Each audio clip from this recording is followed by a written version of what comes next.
मैं जब पहली बार वेस्टीज में आया तो मैंने कुछ यहाँ ऑलरेडी पुराने लीडर्स थे, उनको मैंने सीएनटी करते हुए देखा। नो डिसरिस्पेक्ट टू एनीबॉडी, लेकिन मुझे ये समझ में नहीं आया ये बिजनेस मीटिंग कर रहे हैं या ये प्री मेडिकल का कोई एग्जाम किसी को दिला रहे हैं, उसकी तैयारी करा रहे हैं।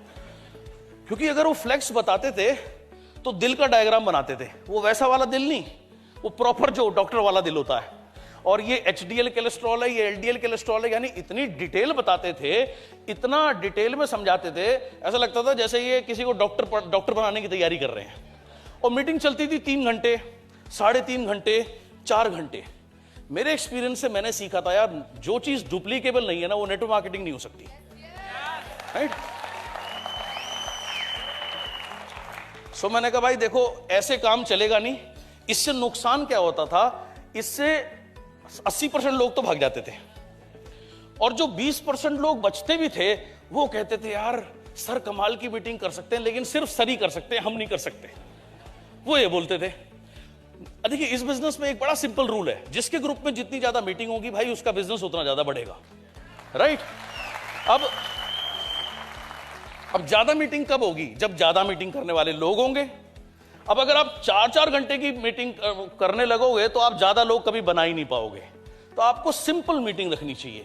सो मैंने अपने दिमाग में सोचा कि यार मैक्सिमम 50 मिनट से ऊपर सीएनटी जानी नहीं चाहिए नए आदमी के लिए। पहला 5 मिनट कंपनी का बैकग्राउंड बताओ, 25 से 30 मिनट प्रोडक्ट के लिए बहुत है। उस समय तो इतने प्रोडक्ट नहीं थे, अब तो इतने प्रोडक्ट है। तो फ्यूचर में नहीं सोचा, मैंने कहा यार प्रोडक्ट बढ़ते जाएंगे, तो अगर सारे प्रोडक्ट बताने लगेंगे तो शाम हो जाएगी आदमी को तो प्रोडक्ट बताते बताते।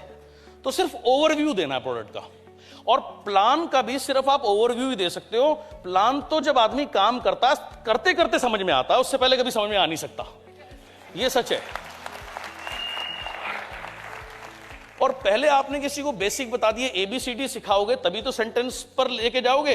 अब पहले दिन ही अगर आप उसको सेंटेंस बढ़ाने लगोगे तो बच्चा भाग जाएगा, जिंदगी में कभी स्कूल नहीं आएगा, उसे लगेगा ये मेरे बस की बात नहीं है। So it should be very simple. So मैंने 45 से 50 मिनट की प्रेजेंटेशन तैयार करी, वो मैंने करनी शुरू करी।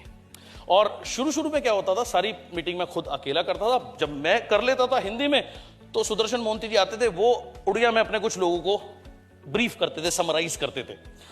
तो जब उसने मेरी 5-6 मीटिंग देखी तो मैंने उसको कहा, मुझे अगेन मेरे एक्सपीरियंस से मुझे पता था अगर मैं अब इसको नहीं सिखाऊंगा मीटिंग करना, तो अभी तो मैं नया नेटवर्क बना है, यहां आ रहा हूं, जब तक मैं आऊंगा जब तक ही बिजनेस ग्रो करेगा। जब मैं आना कम करूंगा तो बिजनेस कम होगा, और जब मैं आना एक दिन बंद करूंगा तो बिजनेस ही बंद हो जाएगा। तो मैंने उसको कहा, मैंने कहा देख भाई ऐसे नहीं चलेगा, ऐसा है प्रोडक्ट मैं बताऊंगा, प्लान तू बताना। बोला नहीं मेरे से अभी नहीं होगा। मैंने कहा तू करता तो है, बाद में मेरे बाद तू करता क्या, अपनी कुछ ना कुछ तो बोलता ही है, तो तू वही तो बदल रहा है, तो तू जैसा भी बोल तेरे को बोलना है। सो ऐसे मैंने उसको जबरदस्ती तैयार किया। एंड जितने भी आपके नए लोग होते हैं ना, आप जब उनको भी तैयार करोगे, वो हमेशा आपको बोलेंगे मेरे से नहीं होगा, लेकिन आपको उनको तैयार करना है मीटिंग करने के लिए, अगर आपने ग्रो करना है। ज्यादातर लोग गलती क्या करते हैं, उन्हें ये लगता है मैं बहुत अच्छी मीटिंग करता हूं, मेरे करने से लोग साइन अप होते हैं, इससे नहीं होंगे, वो खुद ही करते रहते हैं। आपका पर्पस लोग साइन करना नहीं है, आपका पर्पस है लोगों को ट्रेन करना इस बिजनेस में, अगर आपने ग्रो करना है। सो मैंने ऐसे उसको तैयार किया धीरे धीरे। एंड शुरू में मैंने उसको बोला कि अब मैं देख वापस जा रहा हूं दिल्ली, अब मैं इस बार आऊंगा, 4-5 दिन तुम्हारे यहां पर रहूंगा, एक काम करना। तब तक उसकी 25-30 लोगों की टीम बन चुकी थी। मैंने कहा एक काम करना, आप ना इन सब 25-30 लोगों के घर सबके घर होम मीटिंग रख देना, कम से कम एक सबके यहां, जो करवाए तो उसके यहां 2 भी रख सकते हो। ईस्ट में थोड़ा सा एक एडवांटेज क्या होता है कि बहुत जल्दी सूरज निकल जाता है गर्मियों में, राइट?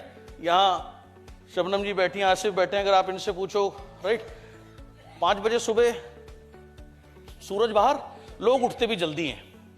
हमारे दिल्ली में तो 10 बजे से पहले कुछ होता ही नहीं है तो लोग उठते भी जल्दी हैं। तो मेरी कोशिश होती थी यार सुबह 7 बजे किसी ना किसी के घर ना होम मीटिंग हो जाए, 7 बजे, 9 बजे, 11 बजे, 1 बजे, 3 बजे, हर 2-2 घंटे में कहीं ना कहीं यार तू मीटिंग फिक्स कर, ऐसे मैं उसको बोलता था जबरदस्ती पकड़ के। अगर एक आदमी आए, 2 आदमी आए, कोई बात नहीं, बट होम मीटिंग करा।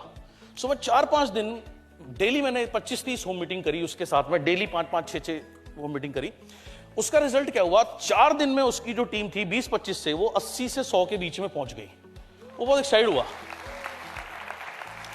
इस बिजनेस में आपको कुछ अलग नहीं करना या कोई मुश्किल काम नहीं करना, आपको काम सिंपल ही करना, लेकिन बार बार करना है। सिंपल काम को आप बार बार करो, होम मीटिंग आप बार बार करो।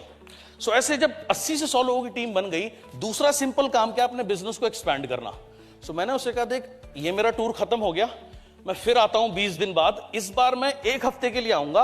आपका काम यह है 150 से 200 किलोमीटर के रेडियस में जितनी भी सिटीज है ना, वहां हर जगह एक सीएनटी रख देना, होम मीटिंग रखना, होम मीटिंग जहां अच्छी हो वहां फिर सीएनटी रख देना। तो आपका काम यह है, ठीक है। तो उन दिनों मेरा शेड्यूल होता था, मैं सुबह 5:30 बजे के आसपास अपना होटल छोड़ देता था, सुदर्शन को पिक करता था, फिर हम लोग जिस भी सिटी में गए राइट। हमारी कोशिश होती थी दिन भर में हम कम से कम 3 से 4 सीएनटी कर सकें, और अगर होम मीटिंग कर रहे हैं तो 5 से 6 या 7 होम मीटिंग करें। एंड ऐसे हमने बिल्डअप करना शुरू किया।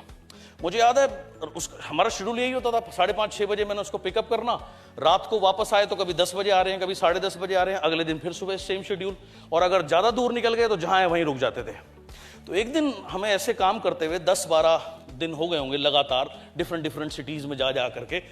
एक दिन वो मुझे बोला, भाई जैसे आप मुझसे काम करा रहे हो ना, मेरी बीवी मेरे को तलाक देने वाली है। मैंने बोला क्यों? बोला भाई 12 दिन हो गए मैं घर नहीं गया, जाता भी हूं, कभी एक आध दिन बीच में छोड़ते भी हो तो 11 बजे छोड़ते हो, सुबह फिर भूत की तरफ 5:30 बजे आ जाते हो। 12 दिन हो गए मैंने मेरे बच्चे को उठते हुए नहीं देखा। बोलो भाई मेरी बीवी तो मेरे को छोड़ के जाने वाली है। मैंने कहा देख भाई, मैं तेरे को जिस तरीके से काम करा रहा हूं ना, तेरी बिजनेस वॉल्यूम वाली बीवी बहुत बढ़ने वाली है। और जब बिजनेस वॉल्यूम वाली बीवी बढ़ती है तो घर में लक्ष्मी आती है, जब घर में लक्ष्मी आती है तो घर की लक्ष्मी भाई छोड़ के नहीं जाती, बल्कि बहुत खुश होती है। सो मैंने यही कहा, मैंने कहा प्लीज बेयर विद मी, थोड़ा टाइम और। मैंने कहा ये देख, ये ना टीथिंग प्रॉब्लम है। आप देखते हो बच्चों के जब दांत निकलते हैं तो उसको बड़ी दिक्कत होती है, बड़ा दर्द होता है, इरिटेट होता है, पेट खराब होता है, राइट, ग्राइप वाटर देते हैं, तो दांत निकलते समय बड़ी तकलीफ होती है किसी भी बच्चे को। लेकिन एक बार दांत निकल जाए तो जिंदगी भर उसी दांत से वो बच्चा रोटी खाता है।